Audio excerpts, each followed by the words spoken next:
Don't forget for follow up. जिन लोगों ने आज नहीं लिया ना, उनको भूलना नहीं कि ये कभी नहीं लेंगे। हम कई बार गलती ये करते हैं कि जिसने आज नहीं लिया ना, वो कभी नहीं लेगा। हम ये सोच लेते हैं, हम ये डिसाइड कर लेते हैं। और यहां पर हम बिजनेस को भी एक फॉर्मूला सिखाते हैं। हम हर बिजनेसमैन को ये फॉर्मूला सिखाते हैं। The formula is 90 days formula. ये 90 डेज फॉर्मूला क्या कहता है कि 90 दिन के अंदर हर इंसान की मनस्थिति और परिस्थिति दोनों बदलती है। हर 90 दिन में इंसान की मनस्थिति और परिस्थिति दोनों बदलती है। आज हो सकता है कि आपको आईफोन लेने की जरूरत ना हो, लेकिन 3 महीने के बाद में कोई गारंटी नहीं है। हो सकता है आज आपको कुछ चीजें रिक्वायर्ड ना हो, लेकिन 3 महीने के बाद में नहीं होगी, ऐसा जरूरी नहीं है। तो 3 महीने के अंदर चीजें बहुत कुछ बदल जाती है। तो इसीलिए आपको ये 90 डेज फॉर्मूला याद रखना है कि आज जिसने नहीं लिया वो कभी नहीं लेगा, ऐसा बिल्कुल नहीं मानना। तो आपको फॉलोअप करना है। आपको एटलीस्ट हर 90 दिन में कॉल या मैसेज के जरिए उनको फॉलोअप करना है। और ये फॉलोअप करने का एक और जो हिडन चीज़ है जिसको हम कहते हैं CRM। आप ना अगर उनको लगातार याद करते हो, आप टाइम टू टाइम उनको याद करते हो, उनको आप है ना अपने बारे में बताते हो, अपनी चीज़ें, आपको है ना जब भी उसको ज़रूरत होती है ना किसी आपके रिलेटेड प्रोडक्ट, सबसे पहला नाम आपका उसके दिमाग में आता है। सबसे पहला नाम उसके दिमाग में आपका आता है, अगर आपने उसके साथ रिलेशन बना के रखा है तो जो यहाँ पर बहुत सारे लोग गलतियाँ करते हैं, मैंने पहले बताया। अब ये पता है, ये आप तभी कर पाओगे जब आपके पास डेटा है। आपके पास डेटा होगा तो ही ये चीज़ पॉसिबल है। तो ये 7वीं चीज़ कि आपको फॉलोअप टाइमली करना है। किसी ने ऐसा बोला सर अभी रिक्वायरमेंट नहीं है, सर एक काम कीजिए ना, आप अगले महीने आप याद कीजिए। हम में से अधिकतर लोग अगले महीने उसको फ़ोन नहीं करते। हम में से अधिकतर लोग अगले महीने फ़ोन नहीं करते। और यहीं पर आप किसी अच्छी कंपनी कॉर्पोरेट में आओगे ना, क्रेडिट कार्ड वालों का फ़ोन आया, सर वो पेमेंट कब करेंगे? आप बोलोगे सर अभी नहीं सर, 2 दिन के बाद। 2 दिन के बाद 100% आपके वहाँ कॉल आएगा ही। आप अपने मोबाइल का बिल नहीं भरो, आप बोलो कि सर अगले हफ्ते में भर देंगे। अगले हफ्ते में 100%, क्योंकि पता है उनके पास सॉफ्टवेयर होता है और सॉफ्टवेयर में वो ऐड कर देते हैं कि भाई इस क्लाइंट ने क्या बोला।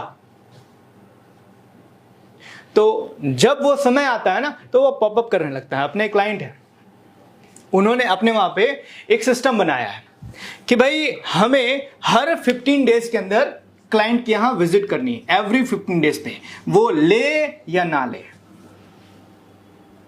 जो सेल्समैन है उनके लिए एवरी 15 डेज पे विजिट करना जरूरी है, कंपलसरी है, भले वो ले या ना ले। अब क्या होता है कि ये जो सेल्समैन जो होते हैं उनके पास ये डेटा है ना, वो मेंटेन नहीं कर पाते। तो उन लोगों ने एक सॉफ्टवेयर डेवलप कर दिया है और एक लेडी को सॉफ्टवेयर को हैंडल करने के लिए बिठा दिया है।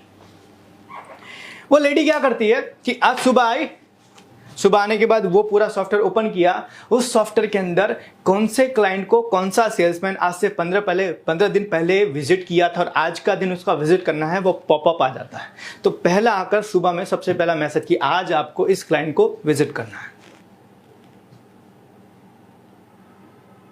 और हर 15 दिन के वहाँ विजिट होती है। और उसका परिणाम क्या हो रहा है पता है? उनका परिणाम ये हो रहा है कि कई सारे कस्टमर पहले उनके साथ बिजनेस नहीं करते थे। क्यों? ये सोच के कि एक बार बेच के चला जाएगा, दोबारा आएगा कि नहीं आएगा कोई श्योरिटी नहीं है। लेकिन जब हर 15 दिन के अंदर सेल्समैन उनके वहाँ पहुँचने लगे तो उनका एक ट्रस्ट होता है, यार हर 15 दिन में आ रहा है तो इसके साथ बिजनेस करने जैसा है। आपने आपके क्लाइंट को एक बार फ़ोन किया, सर ये चीज़ें हैं, दोबारा आपने फ़ोन ही नहीं किया, तो उनको पता चल गया हाँ खाली एक बार ये बेचने के लिए आया था। समझना। तो कई बार पता है कुछ कस्टमर ये चेक करते हैं कि आप सिर्फ बेचने के लिए आए हो या फिर आप उसके साथ लंबे समय तक काम करने के लिए आए हो। और ये पता कैसे चलेगा? जब आपका रिपीट कॉल उनके ऊपर जाएगा। तो आपका रिपीट कॉल आएगा तो। और कहा जाता है आपका कोई भी कस्टमर आपसे खरीदने से पहले कम से कम 5 से 7 बार आपको चेक करता है। नॉर्डस्टॉर्म अमेरिका की एक बहुत लग्जरी ब्रांड है रिटेल में। नॉर्डस्टॉर्म एक लग्जरी ब्रांड है और उनके लगभग 400 से 500 स्टोर चलते हैं। उन्होंने अपने वहां पे कस्टमर पॉलिसी बनाई है।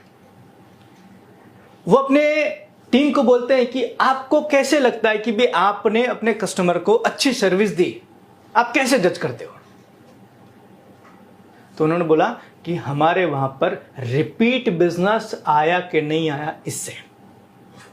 मतलब कि एक कस्टमर आपके वहां से परचेस करके गया और आपको लगता है आपने अच्छी सर्विस दी, लेकिन अगर वो दोबारा नहीं आया तो आपने अच्छी सर्विस नहीं दी। तो आपकी अच्छी सर्विस हुई है इसका मेजरमेंट करने का सिर्फ एक तरीका है, वो है रिपीट बिजनेस। अगर वो कस्टमर आपके वहां दोबारा आया तो हम मान सकते हैं कि आपने अच्छी सर्विस डिलीवर की। तो इसी तरीके से आपके कस्टमर को आप अगर टाइमली फॉलोअप करोगे तो आपके कस्टमर को ये यकीन होगा, ट्रस्ट होगा कि हाँ ये लोग हमें टाइमली याद करते हैं। हम कंसल्टेंसी में क्या करते हैं, एवरी मंथ एवरी वीक हम एक मीटिंग लेते हैं, ऑनलाइन या ऑफलाइन। इसीलिए लोग हमारे साथ जुड़ते हैं। लोग पता है क्या बोलते हैं, सर ट्रेनिंग में आते हैं ना, तो ट्रेनिंग में आने के बाद 2 दिन का वर्कशॉप किया तो है ना, 1 हफ्ते तक मोटिवेट हो जाते हैं। 1 हफ्ते के बाद आपका फोन बोल नहीं आता है तो हम पहले जैसे थे वैसे चले जाते हैं। लेकिन कंसल्टेंसी में ऐसा नहीं होता है। कंसल्टेंसी में हम क्या करते हैं, एक बंदे को ना 6 महीने तक पूरा चार्ज रखते हैं। हर हफ्ते के अंदर एक फोन हमारे वहां से जाता है, एक विजिट हमारे वहां से होती है, तो वो बंदा कहीं कुछ गलती कर भी रहा होगा ना तो सुधार लेता है। समझो, हमने ट्रेनिंग के अंदर बताया आपको अच्छे कपड़े पहन के आने चाहिए अपनी ऑफिस के ऊपर, तो बंदा मोटिवेट हो गया, 4 दिन अच्छे कपड़े पहन के आया, उसके बाद फिर जैसा था वैसा। कंसल्टेंसी के अंदर अगले हफ्ते तुरंत पहुंच जाते हैं सर। तो वो सोच भी रहा था ना कि कैजुअल कपड़े पहन के आए, तो अगले हफ्ते तो उसको फिर से चार्ज मिल गया। तो इसीलिए हम कंसल्टेंसी के अंदर उनके साथ रेगुलर टच में रहते हैं। तो आपको भी अपने कस्टमर को लगातार सेल करने के लिए आपको उनको फॉलोअप करना बहुत जरूरी है। Timely follow up. कस्टमर ने बोला इतने दिन के बाद, तो आपको इतने दिन के बाद एक कॉल करना जरूरी है।